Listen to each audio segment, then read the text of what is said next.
Opa, tudo bom? Estamos aqui começando mais um cafezinho, mais uma vez para conversar um pouco da cena política nacional e agora com o novo governo, né? Michel Temer é o presidente interino do país. E falar da votação do Senado não adianta mais não, né, Renato e Marcelo? Fazer um parênteses primeiro que Márcio está de férias e veio hoje. Com todo o seu estilo, dar uma colaboração nos contemplar, né, nos ajudar aqui. Não, mas tinha que ser, né? né? Com um visual bem mais descontraído Visual hoje. férias, Descolado. digamos assim.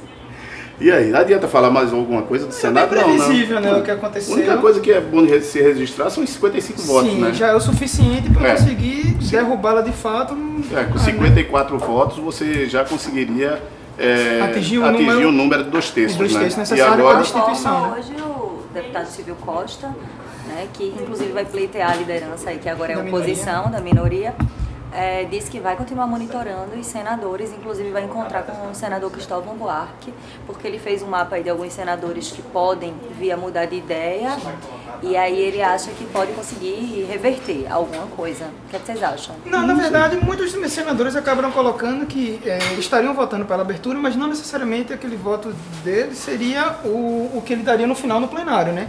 Então, tem uma margem ainda para se manobrar, mas eu acho muito pequena. Eu acho difícil que consiga se reverter. Eu acho que 55 votos já foi um número muito alto para você. Se você tivesse chegado ali 50, você tem uma margem de manobra ainda para você ganhar. É simbólico, né? É bem simbólico esse número. Certo. Mais do que necessário, ele é simbólico. Inclusive, Silvio Costa estava lá trabalhando. No dia da votação, estava lá virado, tentando reverter os votos, né? Não conseguiu muito sucesso na empreitada, não. Mas e a relação ao Ministério, então? Vamos conversar sobre Temer, né? Agora a votação já passou, agora vai ter todo esse processo lá no Senado. Vamos falar um pouquinho do Ministério Temer, né? Surpresa, foi um bom ministério, ficou aquém da expectativa. Acho que alguns nomes já esperados, como Henrique Meirelles, né? Acho que José Serra também é um nome preparado, aí, que fez um bom trabalho no Ministério da Saúde já anteriormente. Mas acho que alguns nomes deixaram aí um lado de balcão de negócios, né, nesse ministério. Por exemplo, acho que um ponto crítico foi a questão da indústria e comércio. Ministro da Saúde também. Saúde. Saúde, para mim, eu achei muito complicado ele ter convidado um médico que é super reconhecido. Inclusive, o PP acabou recebendo vários elogios pela indicação do Kutaiti, que é o médico do Sírio-Libanês e tal. Inclusive, ele é cidadão pernambucano.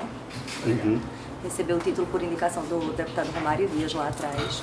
E depois o presidente do partido, Ciro Nogueira, foi a Michel Temer e falou, não, agora não dá mais porque a bancada não aceitou, então... Esse ministro, inclusive, deve ser uma sumidade, né? Esse é Ricardo Barros, lá do Paraná, do PP do Paraná.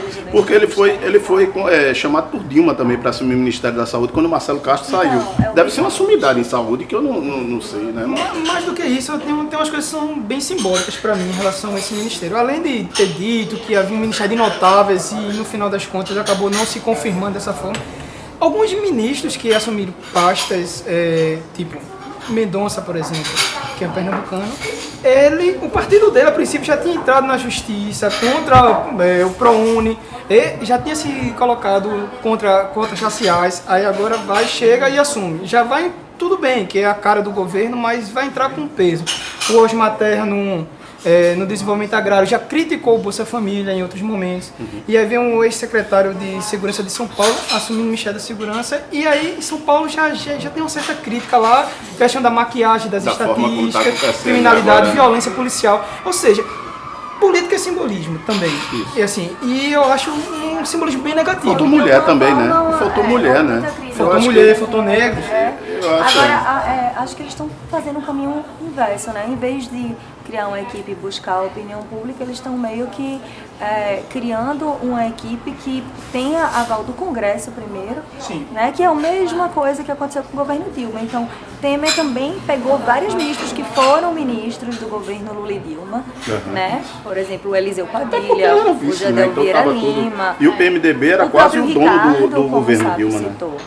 São ministros que já estavam cotados para integrar o governo Dilma, né? E acabaram voltando nesse tema. Então, se você critica um outro governo e você está assumindo, propondo várias mudanças, de alguma forma você pegou rescaldo do governo anterior, né? Isso. Você fez o que você criticou, né? Agora um nome que tu falaste aí de alguns nomes, falaste de Serra e tudo, eu acho que Raul Jugman, pernambucano, eu acho que está num lugar bom. E ele fez um aval de setores militares. Exatamente, ele tinha uma interlocução muito boa com os militares, né? Sempre teve isso. E eu entrevistei várias vezes ele na Rádio Folha e ele sempre falou dessa questão. E militares soltaram nota em apoio dele, colocando... proposta dos militares, né? Ele rodou o país fazendo as audiências. Exatamente. Ouvindo a essa classe aí. E aí ele conseguiu um aval, um respaldo aí desse pessoal. Os pernambucanos, o que é que vocês acharam aí, os nomes que foram colocados? Bom, sobre os pernambucanos, eu acho que são 4 ministros pernambucanos, né? Se não contarmos com o Romero, né? Jucá. Mas Jucá não está representando Pernambuco, na verdade, lá, né? Pernambuquério, né? Estão chamando aí, né? Mostra que a gente está bem cruzado nessa questão geopolítica, né? De 23 ministérios, 5 daqui de Pernambuco. Isso. Né? Tem uma simbologia nisso, né? Porque Pernambuco foi um estado muito atendido, querendo ou não, pelo governo Lula e pelo governo Dilma. Isso. Né? Ele esteve também na linha de frente do embate, por aqui, né? Sempre vieram, deram muita atenção, muitas obras. E ele acabou colocando 4 ministros daqui. Isso também vai dar... Mexendo o xadrez político pernambucano. Um deslocamento de forças local. Porque até pouco tempo, o ex-governador Eduardo Campos era hegemônico, com vários partidos na órbita dele. E agora... o Mendonça Filho, pelo DEM, está no Ministério da Educação, e o Bruno Araújo, por Cidades, e ambos têm Raul projeto, Jugno, né? que é cota pessoal, mas é do PPS, Sim. né? Então, acaba deslocando esse foco de poder. E, coincidentemente, aí eu queria a sua opinião, o que o senhor achou da iniciativa do governador Paulo Câmara, porque... Eu achei muito time, né? Ele conseguiu no dia fazer aquilo, né? Ele, na quarta-feira, ele resolveu que o DEM e o PSDB não deveriam mais participar da gestão dele aqui porque tem candidatos à Prefeitura do Recife. Eu, na própria quarta-feira, algumas pessoas me ligaram que não sabiam que eu estava de férias, a gente estava acompanhando, eu estava acompanhando outras coisas, me ligaram para perguntar: rapaz, você entendeu isso que aconteceu? Eu digo: rapaz, eu não entendi nada, agora eu estou fora, né? Eu tô aí há uma semana fora e tal, eu não sei o que está acontecendo. Aí eu liguei para várias pessoas ontem, né? De quarta-feira para ontem eu liguei para várias pessoas. Um governista chegou para mim e disse: rapaz, você entende de jornalismo, você não entende de política não. Aí eu digo: realmente, eu não entendo de política tá muito difícil não. de conseguir entender, acompanhar desse jeito, né? É difícil entender a nova política, né? Então eu acho que essa nova política é meio complicado de entender. Essa daí realmente eu não estou entendendo. Ser bons professores. Uma coisa que eu vi muitas críticas no bastidor, de socialistas, inclusive, assim, como é que o governador tinha assinado uma nota assumindo que estava colocando 2 partidos para fora da aliança, e foram 2 partidos que Eduardo Campos trabalhou para trazer, quando eles nem tinham o cacife que tem hoje, já que estão comandando 2 ministérios. Isso. Outra, a crise que está no país, aqui eles vão precisar naturalmente desse acesso aos ministérios, o que não significa um socialista dizendo mais o espírito republicano dos ministros. A ruptura política não impede o espírito republicano, mas eu não sei se dá para você juntar uma coisa com a outra. E tem uma coisa que eu acho engraçado, que assim, tudo bem que é um exercício de futurologia, só que esses 2 que citados, né, Bruno Araújo e Mendonça, não só o partido deles tem projetos na capital, como eles também podem se cacifar. Mas eles têm projetos eles podem se cacifar para justamente concorrer contra Paulo, cara. Isso. E que ele jogou realmente, assim, ele não só tirou do palanque, como ele deu autonomia para o pessoal fazer realmente, construir. Aí tem um outro lado. Foi o lançamento oficial de 2 candidaturas, né? Sim. De Cílio e Daniel Coelho, né? E a gente pode botar o lado, que é a questão do próprio PSB. Tem o Ministério de Minas e Energia e está na mão de Fernando Filho.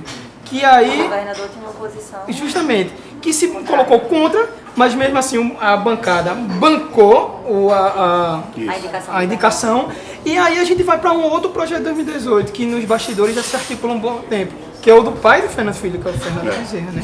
E isso pode também... Esse de Fernando Filho ligaram para mim, uma pessoa ligou para lamuriar-se todo, dizendo: rapaz, como é que podem ter trabalhado tanto contra a postulação de Fernando Filho para o Ministério?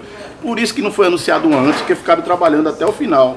Houve esse trabalho, né? O PSB não queria. E eu soube ontem também um detalhe, que é o seguinte, que o prefeito de Petrolina, Júlio Lócio, que é aliado de Temer, né, e que sempre recorreu a Temer quando precisou, porque ele aqui foi oposição muito tempo. Tu estás falando segredo aqui? Alguém? Estou falando baixo. Muito. Vou tentar falar mais alto. Isso.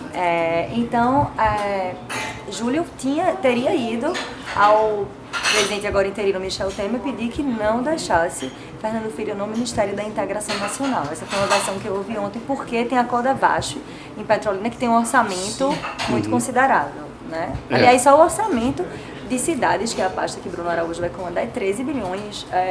E foram os dois ministérios a ser anunciado por último, que não foi integração e Minas e Energia, que ficou entre Helder Barbalho, que saiu também do governo Dilma. É bom a gente grifar que acabou que Fernando Filho não ficou em integração. Não ficou justamente onde ele pediu para não ficar. Para encerrar, para a gente não se alongar demais também no nosso cafezinho, qual foi o erro? Foi romper com esses dois partidos ou o time disso? Já que eles diziam que tem que ter uma aliança de cima a baixo, tanto no estado como no Recife. Isso que eu não entendo, porque em Olinda também é um saco de gato, cada um briga pela em vários prefeitura. Municípios, Exatamente. Eles têm alianças com esses partidos e a aliança está mantida, né? Rompeu-se no Recife. Então, qual foi o pior? O rompimento ou o time? Eu acho que o tempo vai mostrar, mas acho que o rompimento...